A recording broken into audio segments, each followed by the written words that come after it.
Hi guys, আমি আজকে একটু ঘুরতে যাবো, তাই জাঙ্গিয়া স্যান্ডো গেঞ্জি পরে বেরিয়ে পড়েছি।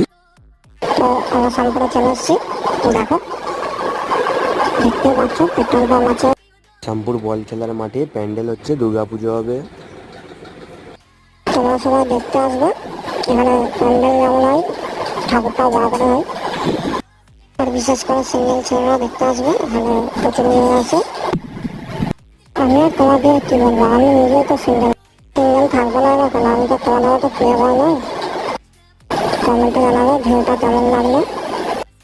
ওকে বন্ধুরা, টাটা, সবাই সাবস্ক্রাইব করে দাও। কমেন্টে জানাবে কেমন ভিডিওটা। আর আমিও ঘর গিয়ে জানলাটা খুলে শুয়ে করি। তোমরা জানাও কমেন্টে যে ভিডিওটা কেমন লাগলো। হাই গাইস, আমি আজকে একটু ঘুরতে যাবো, তাই জাঙ্গিয়া স্যান্ডো গেঞ্জি পরে বেরিয়ে পড়েছি। তো আমরা শামপুরে চলে